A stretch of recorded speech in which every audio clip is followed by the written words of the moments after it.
Selamat siang, salam sejahtera bagi kita semua. Om Swastiastu, Namo Buddhaya. Di saat ini saya akan memperkenalkan diri saya. Perkenalkan, nama saya Cynthia Pai, mahasiswa keperawatan semester 3 Universitas Sariputra Indonesia Tomohon. Yang membahas tentang filsafat. Yang pertama, mengapa perlu belajar filsafat? Pernahkah kita bertanya dalam hati, apa tujuan hidup ini? Atau mengajukan pertanyaan, mengapa saya ada? Memang agama memberikan jawaban, namun apakah Anda puas dengan jawaban yang diberikan agama? Jika Anda tidak puas dengan jawaban dari agama ataupun dari tradisi Anda, maka belajar filsafat adalah sesuatu yang mesti Anda lakukan. Setidaknya dengan mempelajari filsafat, kita bisa menemukan metode yang lebih tepat untuk memahami dan mencoba menjawab pertanyaan-pertanyaan dasar tersebut. Yang kedua, berpikir. Filsafat pada hemat saya bukan sekedar merupakan mata kuliah. Filsafat adalah suatu tindakan, suatu aktivitas. Filsafat adalah aktivitas untuk berpikir secara mendalam tentang pertanyaan-pertanyaan besar dalam hidup manusia. Apa tujuan hidup? Apakah Tuhan ada? Bagaimana menata organisasi dan masyarakat? Serta bagaimana hidup yang baik? Dan mencoba menjawabnya secara rasional, kritis, dan sistematis. Untuk catatan, filsafat sudah ada lebih dari 2000 tahun. Dan sebelum bisa, tidak akan pernah bisa memberikan jawaban yang pasti dan mutlak. Karena filsafat tidak memberikan jawaban mutlak, melainkan menawarkan alternatif cara berpikir. Ketika belajar filsafat, Anda berjumpa dengan pemikiran para filsuf besar sepanjang sejarah manusia. Sebut saja nama-nama pemikir besar itu, seperti Plato, Aristoteles, Immanuel Kant, Thomas Aquinas, dan Jacques Derrida. Pemikiran mereka telah membentuk dunia sebagaimana kita pahami sekarang ini.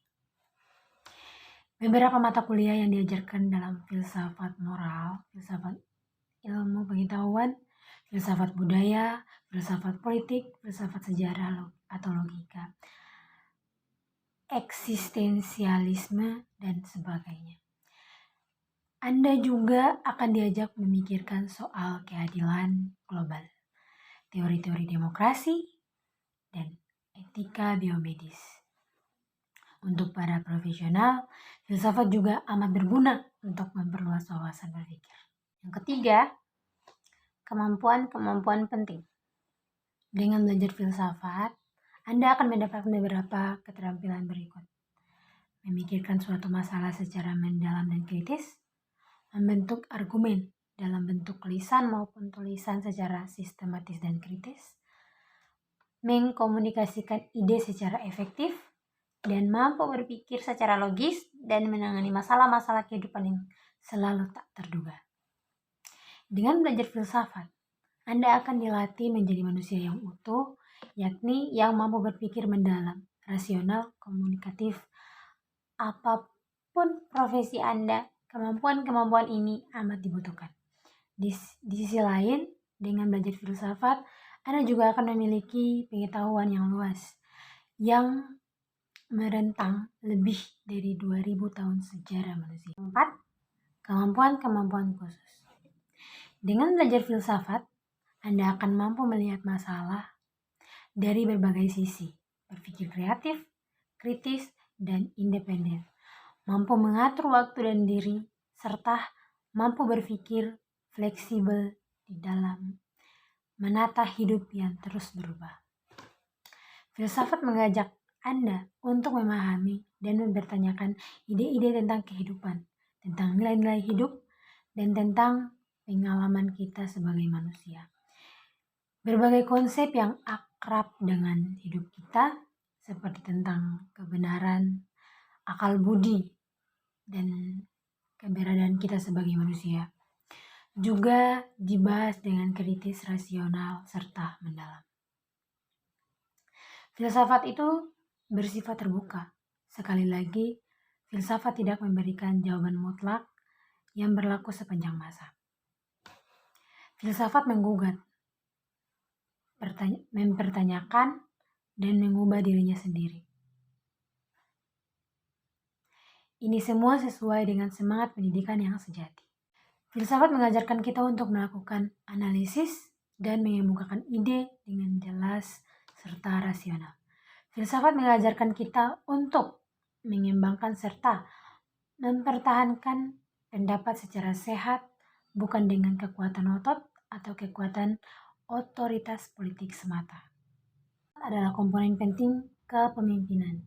Dengan belajar berpikir secara logis, seimbang, kritis, sistematis, dan komunikatif, Anda akan menjadi seorang pemimpin ideal yang amat dibutuhkan oleh berbagai bidang di Indonesia sekarang ini. Filsafat Timur adalah kata untuk pemikiran-pemikiran filosofis yang berasal dari dunia timur atau Asia, seperti filsafat Cina, filsafat India, filsafat Jepang, filsafat Islam, filsafat Buddhisme, dan sebagainya. Masing-masing golongan bersifat adalah suatu sistem-sistem pemikiran yang lapang dan plural. Misalnya saja, filsafat India mampu terbagi di dalam diadakan filsafat Hindu dan filsafat Buddhisme. Sedangkan filsafat Cina mampu berbagi diadakan Konfusianisme dan Taoisme. Belum lagi banyak terjadi pertemuan dan percampuran antara sistem filsafat yang satu dengan berbeda-bedanya. Misalnya Buddhisme berakar dari Hinduisme, tetapi belakang dilebihkan berpengaruh di Tiongkok ketimbang di India. Di segi berbeda-beda, filsafat Islam malah semakin banyak bertemu dengan filsafat Barat. Akan namun, secara umum dikenal dengan golongan filsafat Timur yang terkenal dengan kata 4 tradisi besar, yaitu Hinduisme, Buddhisme, Taoisme, dan Konfusianisme. Filsafat Timur hadir ciri-ciri yang berbeda dengan filsafat Barat, yang mana ciri-ciri kepercayaan pada Tuhan datang juga di dalam filsafat Timur. Sehingga banyak mahir saling berargumentasi tentang mampu atau taknya pemikiran Timur diistilahkan sebagai filsafat.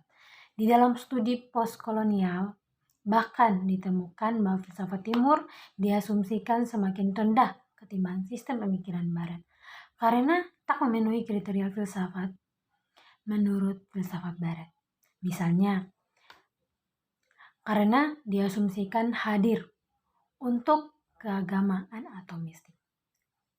Akan namun, sekalipun di antara filsafat Timur dan filsafat Barat datang berbeda-beda, tetapi tak mampu dinilai mana yang semakin baik, karena masing-masing hadir keunikannya sendiri.